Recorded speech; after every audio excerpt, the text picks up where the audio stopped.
Every time I crossed that border, I didn't feel like an other person. As an African American male, I was accepted, it was comfortable, and I thought, wow, this is unique, and I didn't feel that same way in the States. Hi, I'm Luisa. And I'm Michael. And we're Retired Life Mexico. Today we have an exciting video for you, in my opinion. I interviewed Michael and got his perspective on what it's like to be a black man living in Mexico for the past 3 years. Yeah, I'm excited to share my perspective on living here in Mexico. And I really want to thank all of our subscribers. We really appreciate you. And we also want to welcome any new subscribers, and those who have already been here, welcome back. But also a special thanks to Terry and Johnny, who have donated money through the Buy Me a Coffee link that you'll find here in the video description, because that money goes back to the community, and we really enjoy supporting our community. Yeah, thank you so much. We really appreciate you. But stay tuned for this wonderful interview with Michael. Thank you. Okay, Michael, so why did we choose Mexico? Well, we lived in San Diego for almost 20 years, right on the Mexican border. And it was close to family and friends. And here's the deal. We got to know the Mexican people. And as we traveled down the Baja, we could see the beautiful ocean. And we really loved being near the ocean. I mean, we just drawn to that. And then here's the other thing. The food, the people was so much, it was really comfortable every time I crossed that border. And I didn't feel the same way in the United States. And so it was easy decision for us to choose there. And then once we got to Vallarta, one of the things that we realized, there was a major airport, so we could fly in and fly out very rapidly and be wherever we wanted to be in case of emergencies. Okay, so Michael, what about interacting with local Mexicans? How's that? Well, it's always challenging because I'm studying Spanish, and I'm trying every single day, and I'm getting there, but my interactions are wonderful because when I go into a store, people work with me, they correct me, and we have this honest, very limited conversation, and I feel very comfortable, and people have felt really comfortable with me going in with interactions that I have with them daily. For example, we were in Puebla, Mexico, and I'm sitting in Starbucks on my computer trying to learn Spanish again, and a federale, a Mexican police officer, was in there looking for somebody from Cuba, and I guess the person was a Cuban Afro person, I don't know, and so he asked me a bunch of questions, and I responded to him in English. And immediately he had a smile on his face because he said, "Well, where are you from?" And I said, "I'm from San Diego." Then we started having this conversation. He was in the Navy, and he made me feel comfortable. It didn't get stressful. He was comfortable with me, and he was welcoming. I don't think that happens very often in the States. So Michael, could you tell everybody about the neighborhood we live in Puerto Vallarta? Yeah, so we chose to we wanted to assimilate as much as we could into the Mexican culture, and we live in a 100% Mexican neighborhood. And what that means is all of our neighbors, except for one or two foreigners there, are Mexican locals. And when I walk out the door, I get greeted in Spanish. You know, we always say good morning to each other, or good afternoon. I can walk around, I'm walking right by a beautiful rio or a river that's a block away. And when you walk down my neighborhood, here's what you see. You'll see roosters running across. I know that's different for a lot of people. And then sometimes when I'm walking around the river, I'll see iguanas, I'll see these massive birds and pelicans fishing in there. People walking down the street doing their daily work. Nothing special. I would like you to talk about how the cost of living in Puerto Vallarta compares to the cost of living in San Diego. Well, first of all, we walk every single place we go. Occasionally we'll take an Uber, so that means we don't have a car, so we don't have those expenses like insurance, gas, maintenance, and things like that. And we live in an area in our neighborhood is like a block and a half, and I can go to our local market. And when I get in that market, if you've seen some of our other videos, all the fresh fruits there, the berries, the fruits, and then right next door to there is a place almost exclusively sells frijoles or beans, and I want to try all of them. There must be about 15 bins of beans and rice, and I just absolutely am in heaven with that. And the cost of that is 50% lower here in Mexico than it is in San Diego. So that's another benefit of living in our Mexican neighborhood. And we also have a store that makes fresh tortillas. I mean, we pay maybe $1, even 50 cents to $1 for the tortillas there. Okay, if you can imagine that. They're not wrapped up, they're made, and you can eat them right away there. So I absolutely love that. We also have stores where you can buy clothes. We have a place we call the China store because all the products are from China. And again, they're inexpensive, and they got all thousands of items there, anything that you need in our beautiful neighborhood. So could you talk a little bit about rent and where we live? Yeah, so we have a nice condo. It has all of our amenities, and that cost of rent is $1,500 a month, and that's our biggest expense. Now, it's two of us. Please remember that. And we both have pensions and investments, and we haven't touched those investments there. So we're doing really well with that, and it works from us. Yes, we get criticized for that on YouTube, but we are doing really well, and we love where we live in our condo. Also, remember this about Vallarta, it's 15 minutes from the ocean. If you were in San Diego, we'd walk 15 minutes to the ocean, and if you're in San Diego, you're paying $3,000 to $4,000 a month for that location.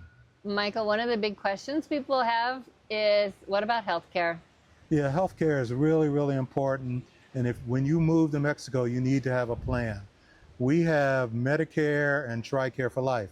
Well, let's talk about Medicare. Medicare for us and for most people doesn't work very well in Mexico. Some people have these advantage plans with their Medicare, and there are programs in various states in Mexico that will accept that advantage program. Now, for us, what our plans are is to pay out of pocket because the healthcare is excellent and inexpensive. And so we would pay out of pocket and then be reimbursed through TRICARE for Life. So TRICARE for Life is for people who are retired military. I did 29 years, and that's a wonderful benefit that I earned. And that will allow us to file a claim with them, and then we get reimbursed like 80% of the allowable charges if that comes to it, like a hospitalization or a big traumatic injury.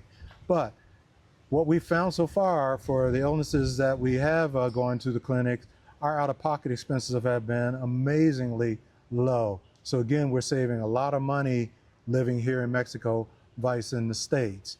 For instance, Luisa went in because she had a viral illness called dengue, and she paid totally seeing the doctor and the laboratory fees about $80. And the wait was 10 minutes. That just doesn't happen very often in the States. As a black man here in Mexico, how do you feel about safety, Michael? So here's my perspective on that. In the areas that we have lived and traveled to, one thing I notice constantly is people will stare. And so I thought about that. You know, not many African American black people walk around in Mexico. They just don't see them. So for me, it's more curiosity. And I've had Mexicans who have spoken English who'll come up to me and say, "Hey, where are you from? I see that San Diego hat. Are you from California?" And we'll have these wonderful conversations. When I go in stores, nobody follows me around like I'm going to steal anything. Everybody says, "Hello, welcome. Can I help you with something?" And when I struggle with the Spanish, they'll work with me. We look at our phones sometimes. Once in a while, they'll go ahead and speak to me in English. And it's always, my experience so far has been very, very positive and welcoming. And I'm just really, really at peace here in Mexico. What about challenges here in Mexico? What have you found to be challenging? One of the biggest challenges for us is potable water. We have a great system in our condo, but it still sits in what's called a tinaco. It's a big tank, and that water can sit there for a couple of days and then comes in. But we have a filtered water system in our condo, and that's helpful for washing dishes. but I don't feel comfortable because I don't know if it's contaminated or not. So what we end up doing is we go to the store next door and we buy big giant jugs of potable water. I also, is a trick that I use, since we've walked on the Camino, which is a long walk in Spain, I'll go ahead and I'll use a filtered water system from Sawyer. You can get them at any hiking store, and that totally filters your water out of bacteria. And that's what I use to rinse, and I can make extra drinking water if I need it. The other challenge for me in Vallarta over the last 3 to 5 years, it is just really blown up in terms of people moving there, and they are way behind in their trash collection. Even the locals complain about it. So once in a while, you'll see piles of trash sitting. Now, our government in the area is spending thousands of pesos, bringing lots of new trucks, and we have 3 straight days now of trash collection. This is a great start. Now you can't put out your trash until the day it's supposed to be picked up. So I'm excited about that. And another challenge for us is after the month of May, the temperature goes up to 90 degrees with 80 to 90% humidity and daily rain. And it's just unbearable.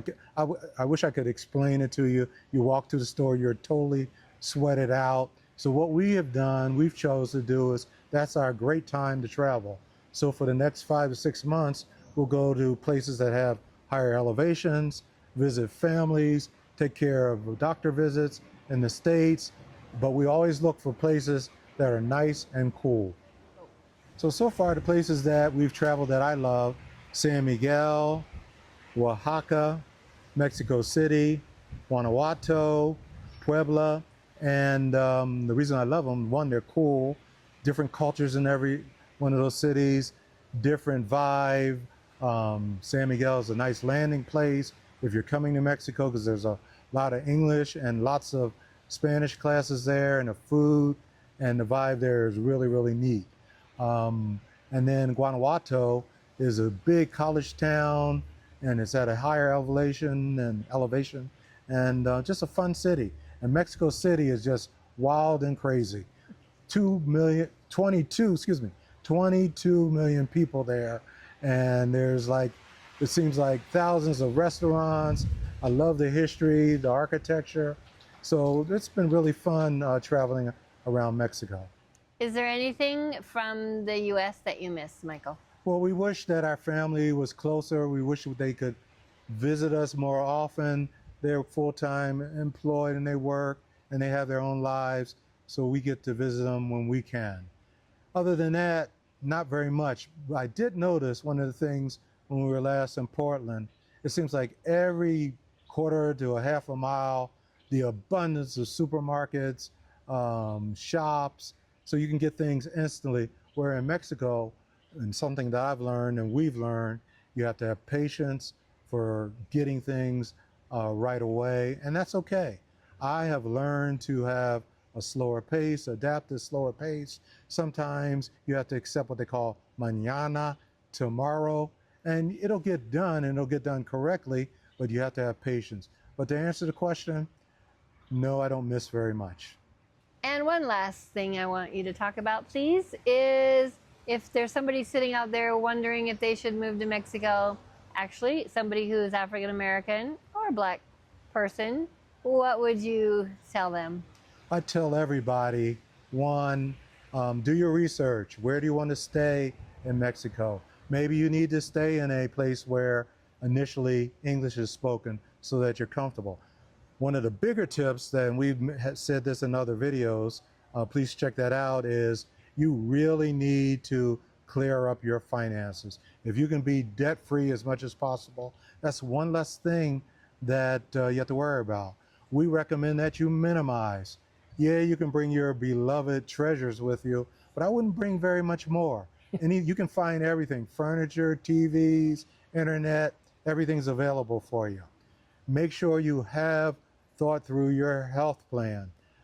Bring your medications. Establish getting a doctor when you come here in Mexico. And finally, one of the things that makes me happy is don't try to change Mexico.